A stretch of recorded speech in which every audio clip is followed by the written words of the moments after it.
In my kitchen there is a little tin that sits right beside the stove, and in my whole life I have never once seen it thrown away. When the bacon's done of a morning, that grease left in the pan doesn't go down the drain, and it surely doesn't go in the trash. It gets poured, careful and warm, straight into that tin. And that tin is one of the most useful things in this whole house. Today I'm going to tell you why the Amish never throw away bacon grease, what we actually do with it, and why a thing most folks pour down the sink without a second thought is something my people have treated like a small treasure for generations. By the time we're done, you're going to look at that pan a little differently. Let me get right to the heart of it because I don't like to keep folks waiting. The reason we never throw it away is simple, and it's the same reason behind almost everything we do. Waste. We don't believe in it.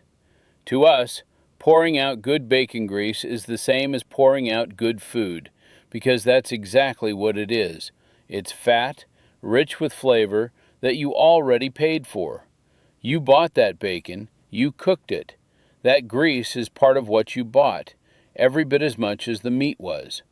And to take something you paid for, something useful, something that took a pig's whole life and a farmer's whole labor to put on your table, and to just wash it down the drain, well, to us that's not normal. That's not thrift. That's throwing money and good food into the pipe. And once you understand the dozen things that grease can do for you, you'll wonder why anyone ever threw it out at all. Now, I want to take you back a little because this isn't just an Amish thing. This is an old thing, an American thing, a human thing that most folks have simply forgotten.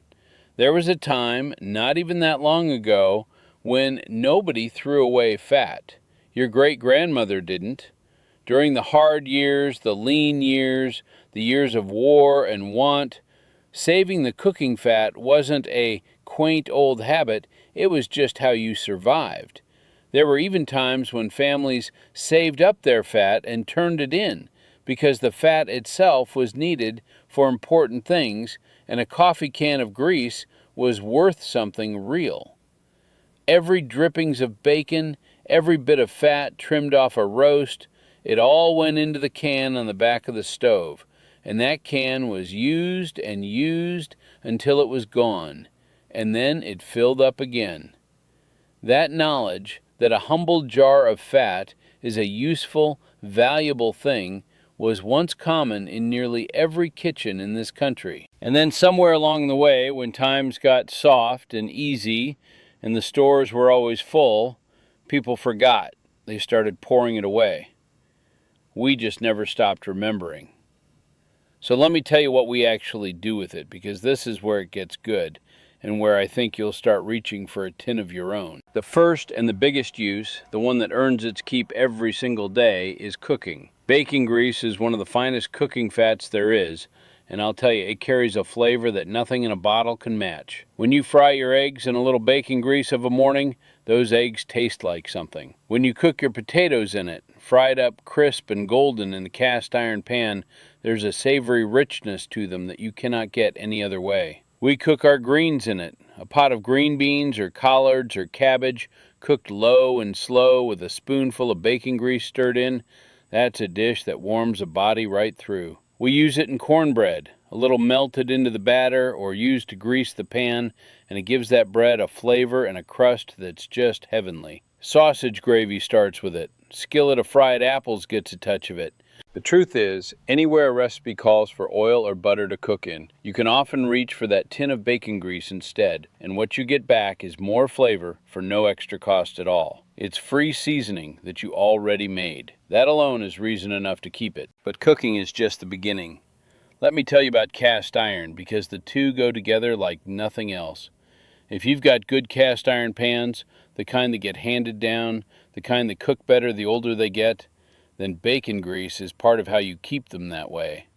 After you wash a cast iron skillet, you want to wipe a little fat into it, all over, inside and out, to keep it seasoned and to keep the rust away.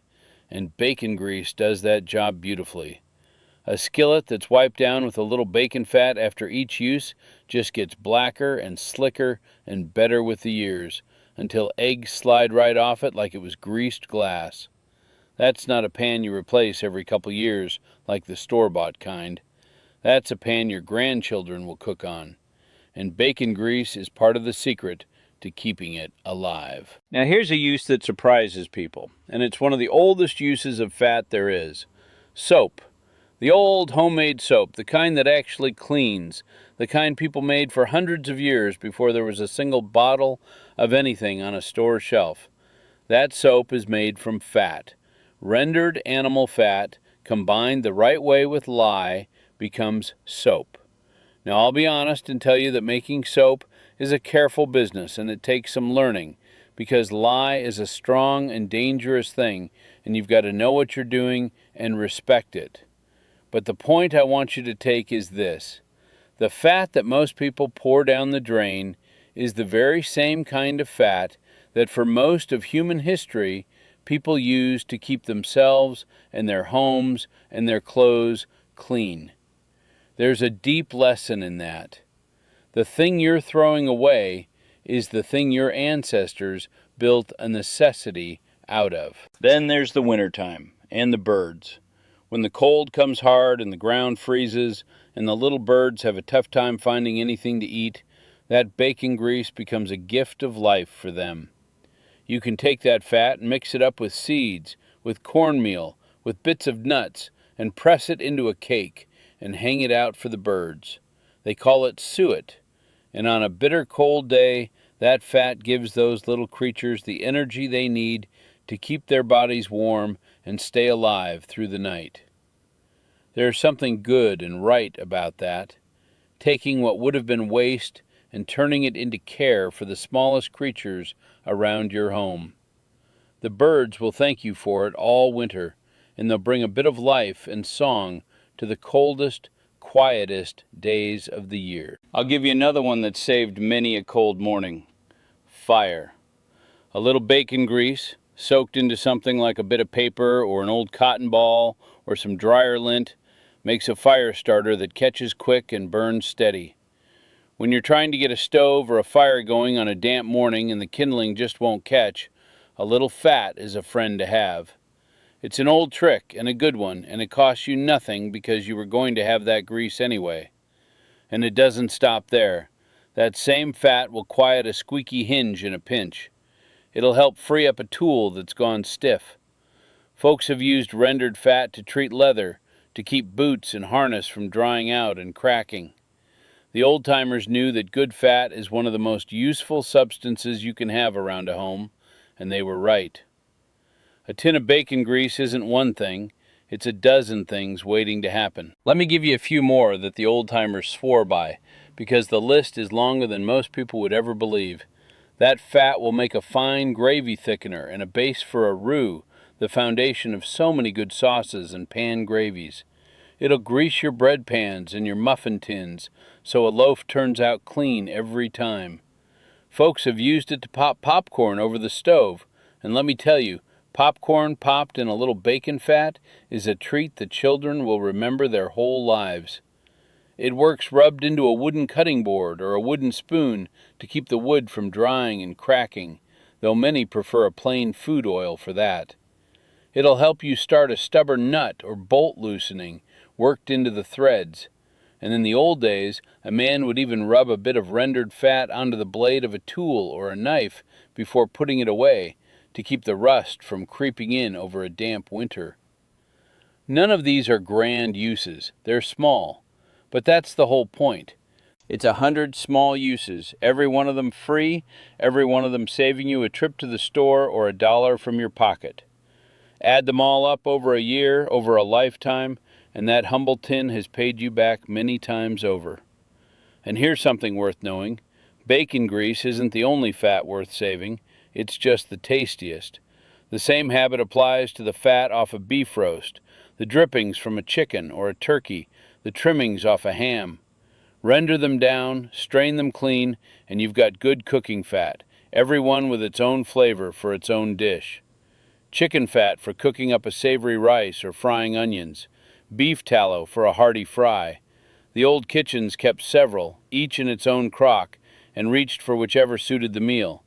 But bacon grease, with that smoky, salty richness, that's the king of them all, and that's the one you'll reach for most. Now let me get into the practical part, the how-to, because I don't want to just tell you it's useful. I want to make sure you can actually do it right, because there's a right way to save bacon grease so that it keeps good for a long, long time, and there's a wrong way that'll have it going bad on you. And the difference between the two comes down to a couple of simple things.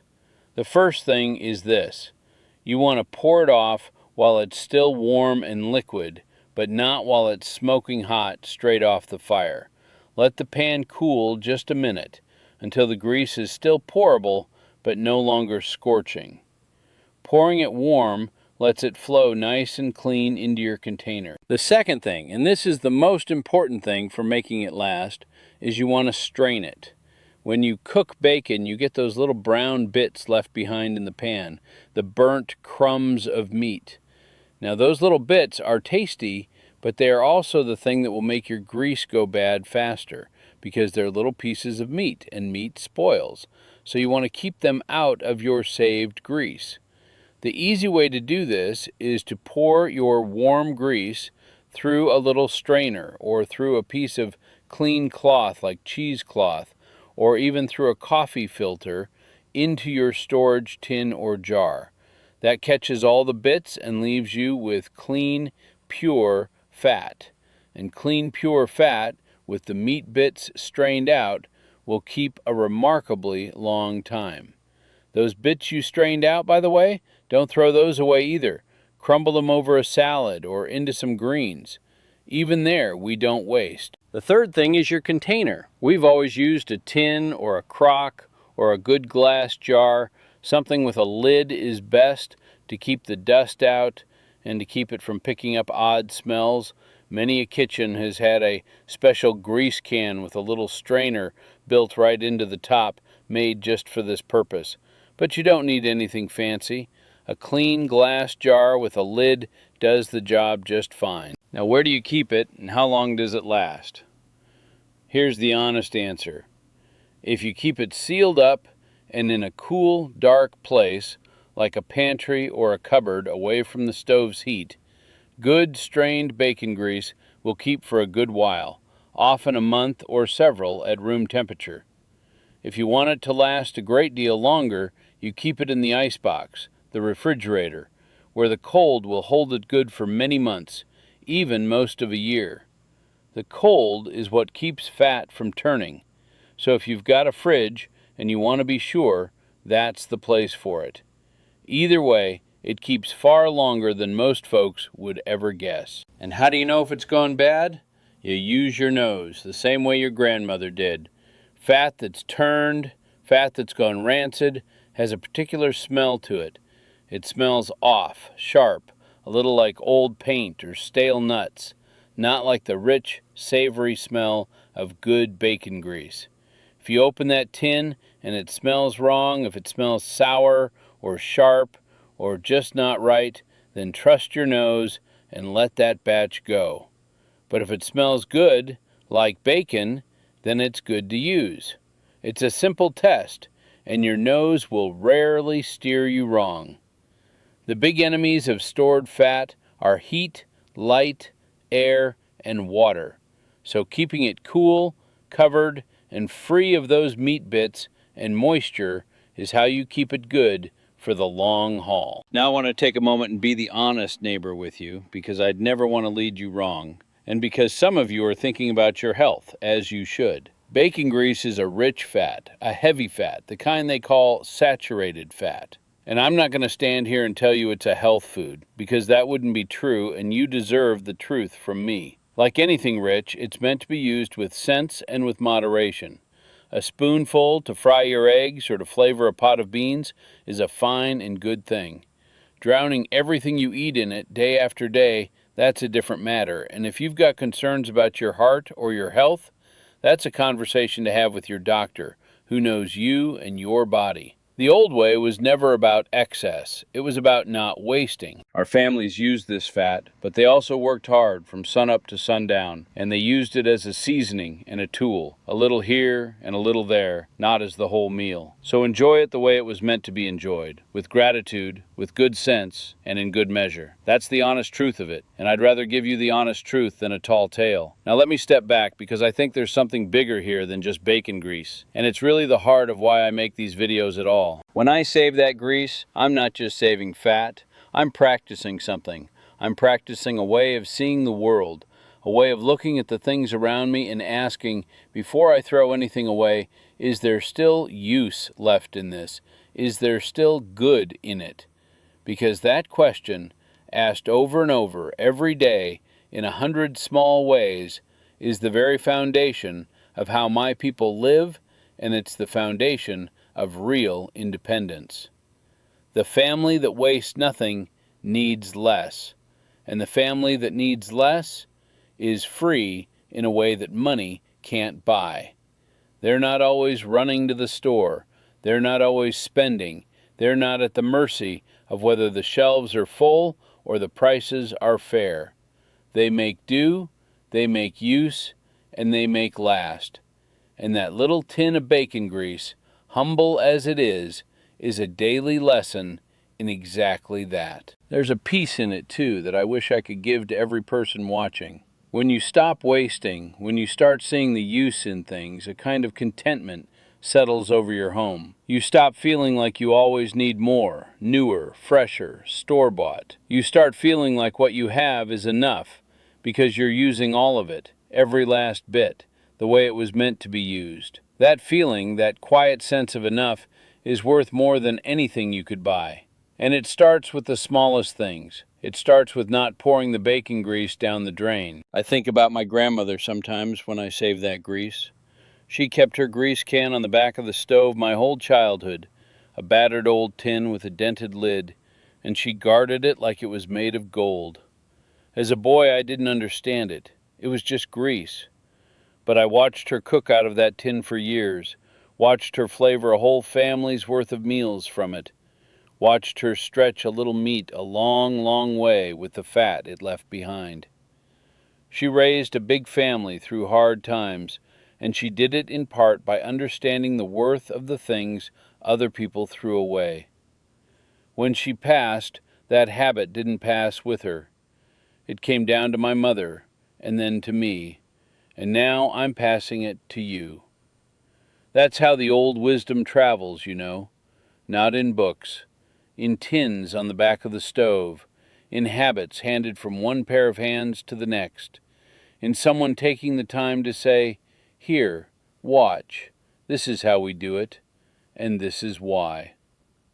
That's all I'm really doing here, passing the tin. So here's what I'd ask you to do. Tomorrow morning, when you cook your bacon, before you reach to wipe out that pan, stop. Get yourself a clean jar, let that grease cool just a minute, strain it through a coffee filter to catch the bits, and pour it in. Put a lid on it, set it in a cool, dark cupboard or pop it in the icebox, and there you are. You've started. The next time you go to fry an egg or cook up some potatoes or season a pot of greens, reach for that jar instead of the oil and taste the difference for yourself. I promise you, once you do, you'll never go back to pouring it away. It'll become as natural to you as it is to us, and your cooking will be richer and your wallet a little fuller for it. And as that jar fills and empties and fills again, let it remind you of the bigger truth underneath it, that the old ways weren't poor ways, they were wise ways. The people who came before us, who saved their fat and patched their clothes and let nothing go to waste, they weren't doing it because they were backward. They were doing it because they understood something we're only now starting to remember in a world drowning in waste. They understood that everything has worth, that nothing good should be thrown away while there's still use in it, and that a life lived with care and gratitude for what you have is a richer life than one spent always chasing the next new thing. A tin of bacon grease by the stove. It seems like such a small thing, but in it is a whole way of living, a whole way of thinking, a whole inheritance of wisdom that nearly got poured down the drain along with the fat. Don't let it. Keep the tin, keep the habit, and keep remembering. If this is the kind of old practical wisdom you've been missing,